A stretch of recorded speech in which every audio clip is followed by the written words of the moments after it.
Salut, c'est moi Patrick, la voix off. J'ai une petite question à te poser. Es-tu prêt à voyager à travers la Suisse? Oui, magnifique. Es-tu prêt à découvrir les arts culinaires helvétiques? Mais c'est génial! Alors, seras le bienvenu en Suisse. Dans ce petit pays, niché au milieu de l'Europe, tu vas découvrir des tas de belles choses et de bonnes choses. À commencer par les 26 cantons et toutes leurs spécialités. On va se régaler. Dans cette première vidéo YouTube, notre voyage va démarrer en Valais pour aller direction Genève où Cédric va t'expliquer la recette.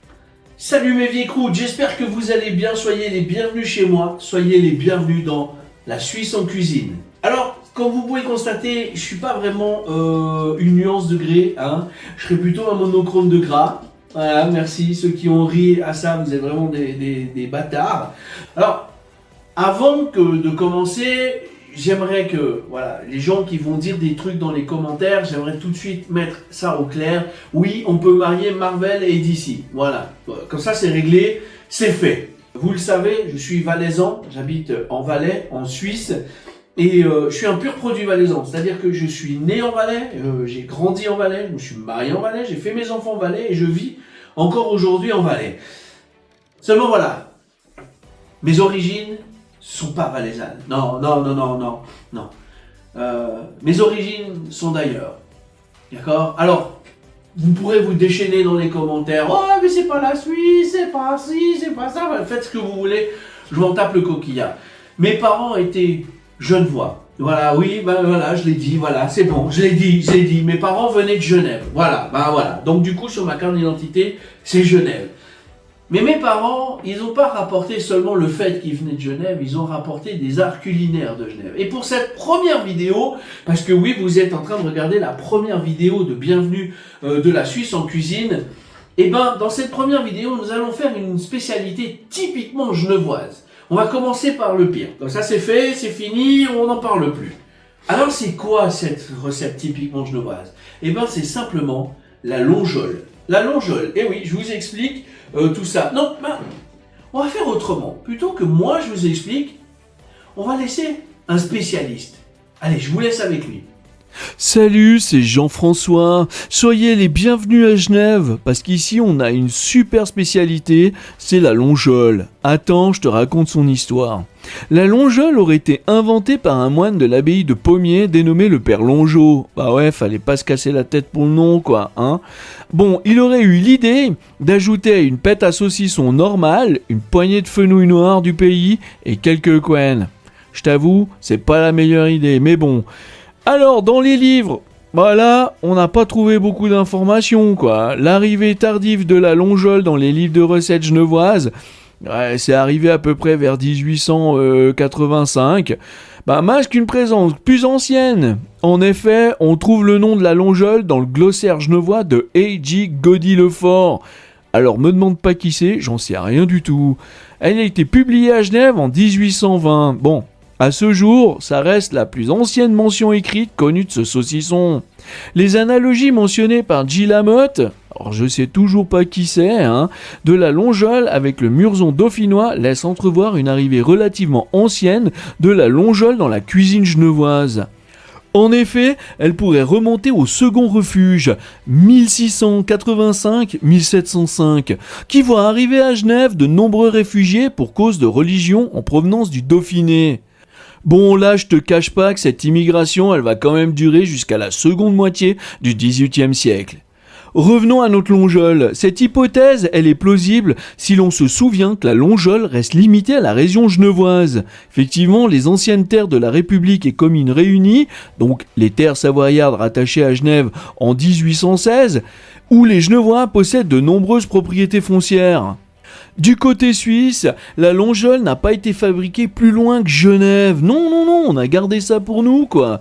On n'a guère d'indications sur l'évolution de la longeole, par contre, au cours du 19e et 20e siècle. Bon, bref, les changements les plus vraisemblables concernent la viande de porc d'une part et les épices d'une autre.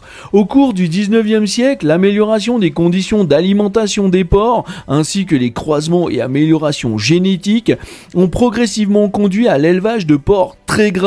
La longeole l'est devenue aussi, du coup, on l'a un peu laissé tomber parce que ouais, tu vois, c'était pas trop feng shui, la graisse, tout ça, enfin bon, bref, t'as compris quoi. La tendance inverse se manifeste depuis les années 1990 et les bouchers ont tendance à fabriquer une longeole légèrement plus maigre et du coup plus diététique quoi.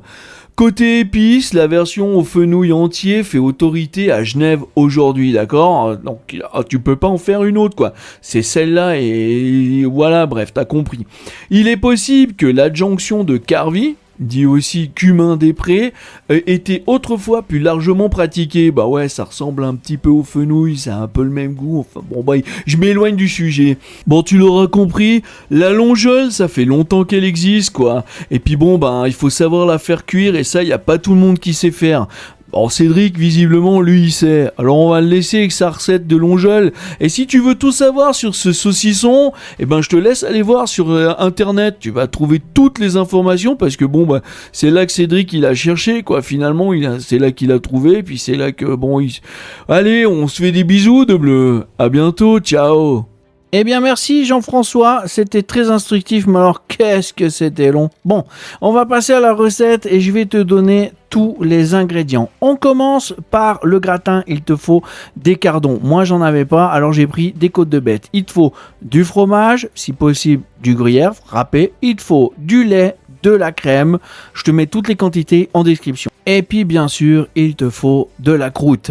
Alors pour faire la croûte, moi j'ai choisi une pâte brisée parce que je trouve que c'est la meilleure, c'est la plus facile à cuire. Bref, c'est le must. Tu peux choisir bien sûr de la pâte feuilletée ou de la pâte à pizza, c'est toi qui vois. Comme tu peux le voir en haut à droite, je suis en train d'enlever toutes les parties métalliques. C'est important parce que si tu les oublies, en fait, qu'est-ce qui va se passer ? Tu vas croquer dedans, tu vas te péter les dents. Et ça, c'est un peu con. Bon, bref. On va commencer l'emballage de la saucisse. Alors bien sûr, tu prends ta saucisse, tu la mets, alors attention, saucisse cuite et refroidie, c'est super important. Tu la mets au centre de ta pâte et tu viens l'emballer soigneusement. Alors, je vais accélérer un petit peu parce que, bon, le problème c'est que ça prend un peu du temps à emballer et puis j'étais pas très doué. Enfin bref. Quand ton emballement est terminé, donc tu fais bien les petits coins comme si tu emballais un petit paquet cadeau pour Noël, tu fais un petit trou sur le dessus, tu rajoutes de la pâte pour que toutes les vapeurs puissent s'échapper pendant la cuisson. D'une fois que ta saucisse est dans ta croûte, il te faut te armer d'un pinceau et d'un verre de lait. Alors bien sûr c'est pour badigeonner, c'est pour remplacer l'œuf. Moi personnellement je préfère le lait. Après si tu as envie de mettre un œuf ou un jaune d'œuf, c'est toi qui vois. Tu badigeonnes bien, tu mets un peu partout, mais vraiment il faut que ça soit absolument partout mis, d'accord ? Comme ça, quand tu vas le mettre dans le four à 180 degrés pendant 25 minutes, ça va dorer à souhait, ça va juste être magnifique à regarder quoi. Et bien sûr, pendant que tes saucisses sont en train de cuire dans ton four, tu peux préparer ton gratin. Alors, normalement, c'est des cardons. C'est un gratin de cardon, c'est la spécialité genevoise. Mais seulement en Valais, des cardons, t'en trouves pas, voire pas facilement en tout cas. Bref, du coup, j'ai pris des côtes de bête et là, je montre comment les préparer. Oh, t'as vu, ça fait une jolie fleur. Oh, c'est tout mignon. Enfin bon, bref. Tes côtes de bête, pour les préparer, tu les prends. Tu sépares le blanc du vert, comme je suis en train de faire là, gentiment. Voilà, là tu coupes tranquille. Bon, allez, on va accélérer, tu vas comprendre. Donc, tu coupes grossièrement tes côtes de bête ou le légume que tu auras choisi. Si c'est des cardons, tant mieux. Si c'est des côtes de bête comme moi, tant mieux aussi. Enfin bref, tu fais ce que tu veux. Tu les coupes grossièrement. Bien sûr, tu mets le blanc, le vert, tous ensemble. Et après, tu vas nettoyer tout ça pour pouvoir le mettre dans ton plat à gratin. Allez. Je te laisse quelques instants avec ces images satisfaisantes de quelqu'un qui coupe des légumes en accéléré.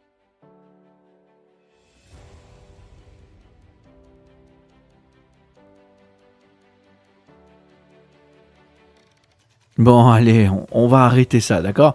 Bon, bref, maintenant qu'elles sont prêtes, je te montre à quoi ça ressemble. Il ne te reste plus qu'à les mettre dans ton plat à gratin. Ah ouais, mais j'ai oublié de filmer la partie où je mets dans le gratin. Ouais, bon. Ben du coup, je vous laisse avec 20 secondes de petits chatons trop mignons. 美人聚散，温楼梦一面，换对换，搜痛我心田。无诺的离别，愿掌上放散。 Eh bien voilà mes vieilles croûtes, j'ai terminé ce plat avec cette spécialité genevoise qui est la longeole. On va goûter ça tout de suite. Donc on voit là hein, une jolie croûte, pâte brisée. Moi je vous dis, vous pouvez faire pâte feuilletée, vous pouvez faire ce que vous voulez, mais une pâte brisée c'est ce qu'il y a franchement de mieux. N'oubliez pas de laisser refroidir la saucisse avant de l'emballer et vous verrez, ça sera vraiment une dinguerie. Voilà, avec le gratin normalement de cardon, mais moi j'ai fait des côtes de bête. Voilà, parce que voilà, j'en trouvais hein, des cardons, mais c'est des cardons en boîte. Et moi, honnêtement, j'avais pas envie de faire ça. Je voulais vraiment des produits. Je veux vraiment vous proposer des recettes faites avec les vrais produits et tout ça. J'essaye toujours de trouver un maximum. Des fois, c'est pas facile. On verra dans les prochaines vidéos. Ça, c'est la première. En tout cas, merci d'avoir regardé. Avant que je déguste, je voulais quand même vous remercier d'avoir regardé cette vidéo. Si le concept vous plaît, bien sûr, lâchez un pouce bleu, mettez vos plus beaux commentaires. N'oubliez pas la petite cloche de notification, comme ça vous ne louperez pas les prochaines recettes. On commence notre voyage à Genève, on terminera, je ne sais pas, surprise. En attendant, je vais goûter ça et je vais vous dire ce que j'en pense. Allez.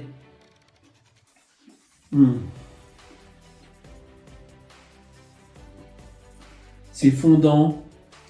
C'est bien cuit.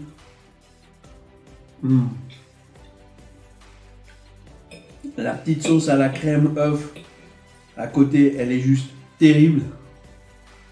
Et là, attention, la longeole en croûte.